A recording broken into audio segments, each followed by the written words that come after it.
여호수아 20장 1절부터 9절까지 말씀입니다.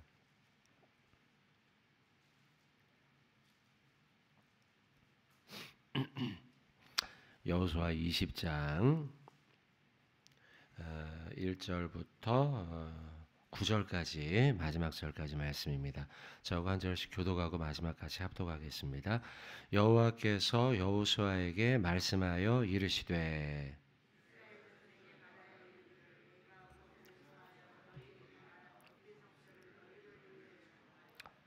부지 중에 실수로 사람을 죽인 자를 그리로 도망하게 하라. 이는 너희를 위해 피의 보복자를 피할 곳이니라.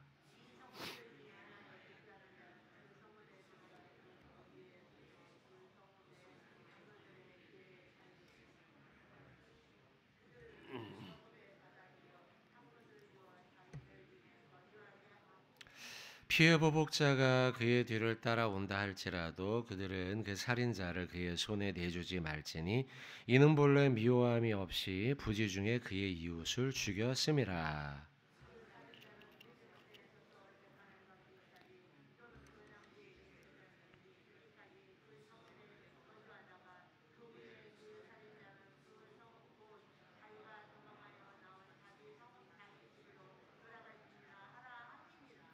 이에 그들이 납달리의 산지 갈릴리 게데스와 에브라임 산지의 세겜과 유다 산지의 기럇 아르바 곧 헤브론과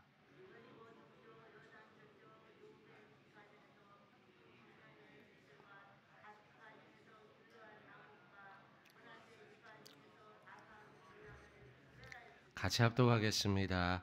이는 곧 이스라엘 모든 자손과 그들 중에 거류하는 거류민을 위하여 선정된 성읍들로서 누구든지 부지 중에 살인한 자가 그리로 도망하여 그가 회중 앞에 설 때까지 피의 보복자의 손에 죽지 아니하게 하기 위함이라. 아멘. 자, 우리 오늘 20장 말씀 보고 있습니다. 그 앞에 있는 말씀들은 여호수아서에서 이제 중요하게 다루고 있는 가나안 지역을 이제 정복하는 전쟁과 그리고 각 지파마다 지역마다 땅을 분배하는 그 내용들이 나오고 있습니다. 기본적으로는 그 요단강을 건너고서요. 그리고서 여리고성을 함락하고 그리고 아이성 함락하고 그리고 난 다음에는 북쪽과 남쪽으로 그러니까 가운데를 가로질러서 강을 건너서 공격을 한 거죠. 그리고 난 다음에 위아래로 요단강의 서쪽 편에서의 위아래를 이제 정복하고 땅을 분배하는 그런 형태로 여호수아서가 이제 기록이 되어 있습니다. 그리고 이제 우리가 어제 보았던 말씀 중에는 이제 우리가 많이 찬양을 불렀던 이 산지를 내게 주소서 이렇게 이제 고백하는 그 말씀들이 또 여호수아서의 중심되는 말씀 가운데 하나겠죠. 그래서 이 산지를 내게 주소서 하면서 각 지파마다 하나님의 능력을 신뢰하고 정복 전쟁을 벌여가는 내용이 여호수아에 나오고 있습니다. 읽을 때마다 참 진취적이고 얼마나 이스라엘 백성들이 하나님을 여호수아가 또 하나님을 신뢰하고 믿음으로 그 땅을 나갔는가 이런 말씀들 이제 느끼게 되면서 막 가슴이 막 뭐랄까요 막 벅차고 막 그런 생각들이 좀 들죠. 우리도 이런 믿음이 있어야겠다 그런 생각이 들죠. 자 그러다가 오늘 이제 지파마다의 분배가 좀 어느 정도 좀 정리가 되면서 20장에서의 말씀은 약간은 좀 마무리 앞부분에 대한 마무리 뭐 그런 내용이에요. 그 가운데 20장 말씀이 도피성과 관련된 말씀입니다. 하나님께서 여호수아와 이스라엘 백성들에게 도피성을 지정하라라고 하시죠. 물론 도피성은 앞선 그 모세 오경 가운데도 또 나왔지만 그 원리죠. 그러나 이제 20장에서 다시 한번 실제적인 도피성을 지정하시고 그리고서 또 그 가운데 어떤 원리로 도피성을 지었는지 말씀하시죠. 3절 말씀이에요. 부지 중에 실수로 사람을 죽인 자입니다. 고의를 가지고 사람을 죽인 경우와는 다릅니다. 분명히 이걸 구별하고 있어요. 의도를 가지고 누군가를 살해하고 의도를 가지고 누군가에게 해를 끼친 것. 하나님은요, 이걸 확실하게 구분하고 있습니다. 우리가 이걸 잘 알아야 돼요. 왜냐하면 우리의 삶에 이게 지켜지지 않아요. 이 시대에서는요. 왜냐하면 결과를 가지고 따지지 않습니까? 자, 먼저 그거부터 좀 본다면 여러분 5절을 보세요. 5절을 보시면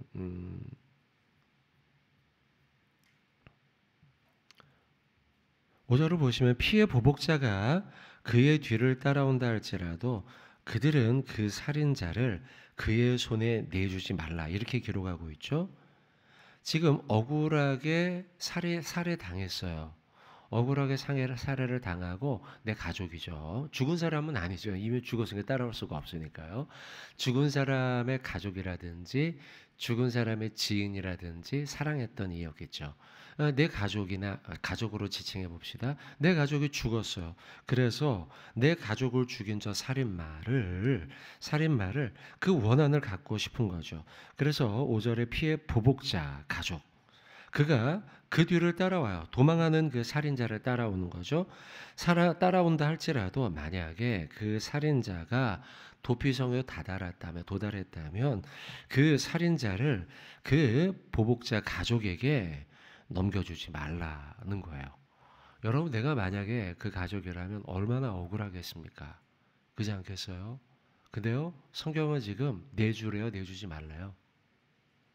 그러니까 지금 이게 우리가 살고 있는 시대의 가치관과는 너무나 다른 부분이에요. 심지어 여러분 이 시대는 뭐라고 말합니까? 그렇게 만약에 연예인이 그랬잖아요. 그러면 연예인까지도 매도되는 시대 아닙니까? 그런 보잖아요, 그죠?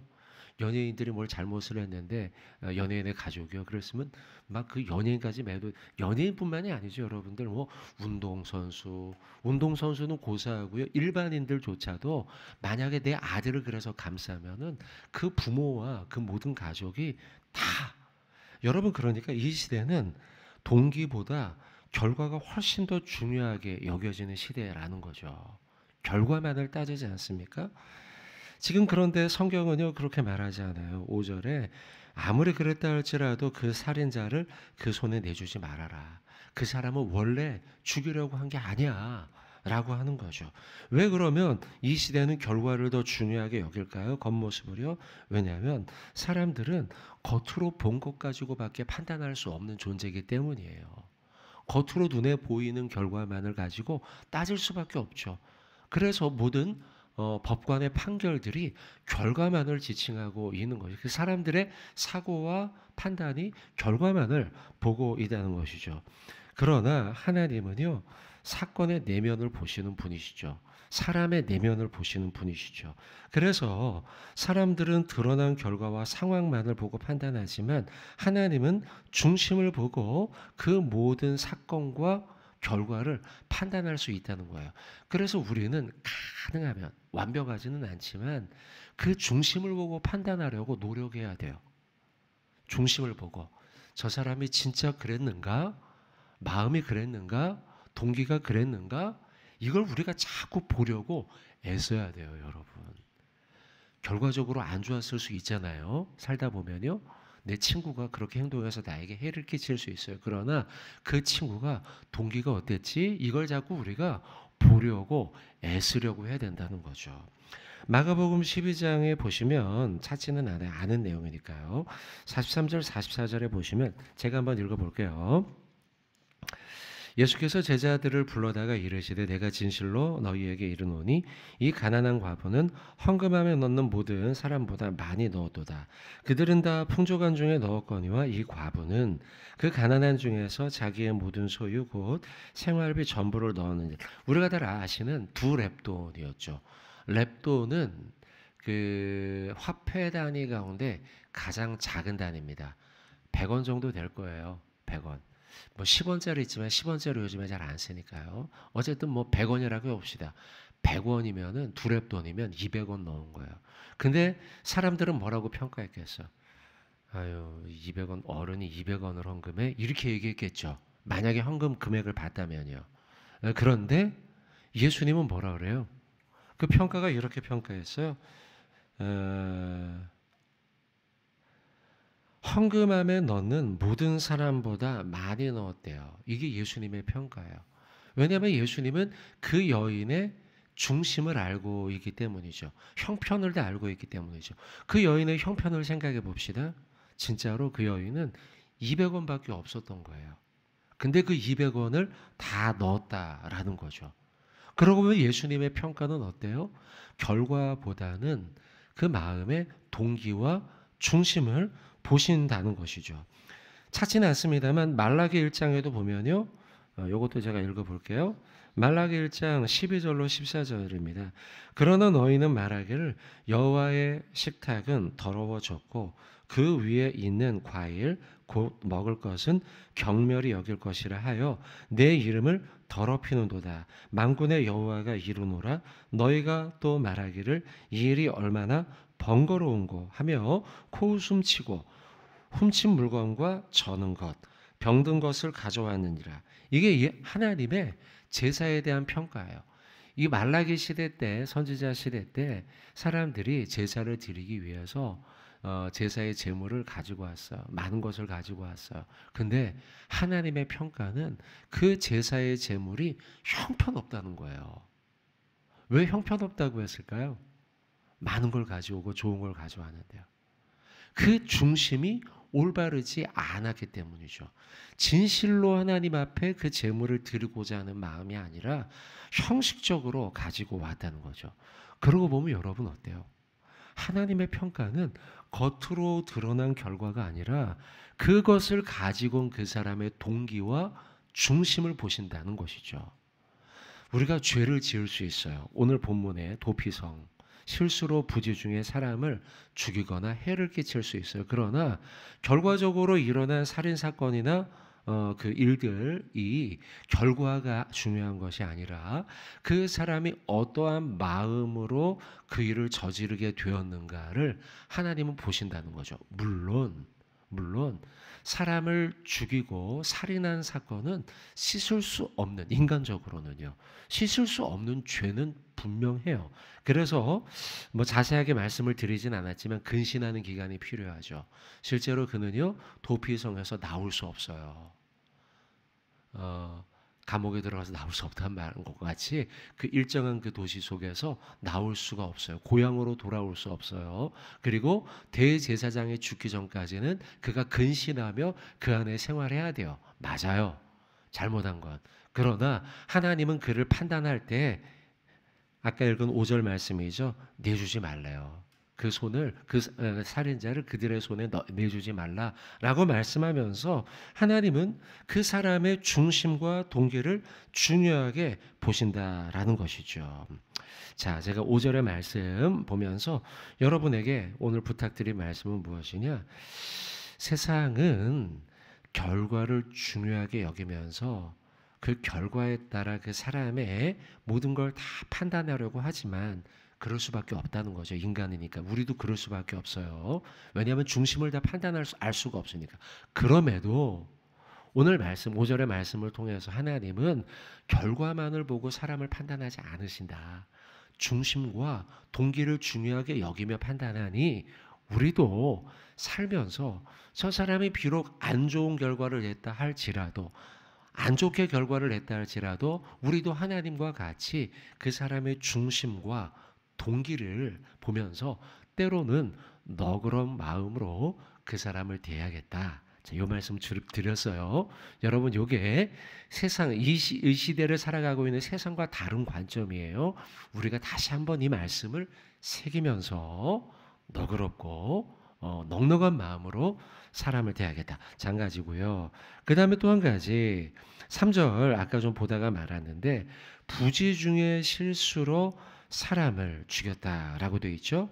부지 중에 너무나 큰 실수죠. 살인을 저지른 것. 그러나 죽이겠다는 의지는 없었어요. 그러나 살다 보니 나도 모르게 뒷걸음질 치다가 누구를 죽이거나 인격으로 사람을 살인하거나 이런 죄악들을 저지르게 된 경우를 지금 20장은 전체적으로 다루고 있는 거예요. 의도를 가지고 죽인 것, 의도를 가지고 죄를 저지른 것이 아니라 살다 보니 나도 모르게 이런 죄를 저지르는 때도 있다는 것이죠. 여러분, 이 말씀을 보면서 우리는 우리 인간의 연약함에 대해서 다시 한번 생각해야 돼요. 나도 이럴 수 있다는 거예요. 나도요. 나도 인간이기 때문에 원치 않게 죄에 빠질 수 있다는 거죠. 살인까지는 아닐 수도 있어요. 그러나 나도 모르게 헛말이 나와서 나도 모르게 실수해서 누군가에게 피해를 주고 하나님 앞에 죄를 저지를 수 있다는 거예요. 이와 같이 사람은 누구나 죄를 저지를 수 있는, 실수할 수 있는 가능성이 있는 연약한 존재라는 걸 우리는 기억해야 돼요. 인간의 능력을 과대평가하지 말라는 거죠. 나는 아니야 라고 생각하지 말라는 거예요. 나도 그럴 가능성이 있는 존재라는 거죠. 또한 나의 그런 실수를 내가 생각을 하고 있으면서 나를 과대평가하지 않으므로 교만하지 말아야 되고요. 또한 나의 실수와 잘못에 대해서 너무 집착할 필요도 없다는 거죠. 자, 성경을 한번 찾아보죠. 로마서 7장 15절입니다. 로마서 7장 15절.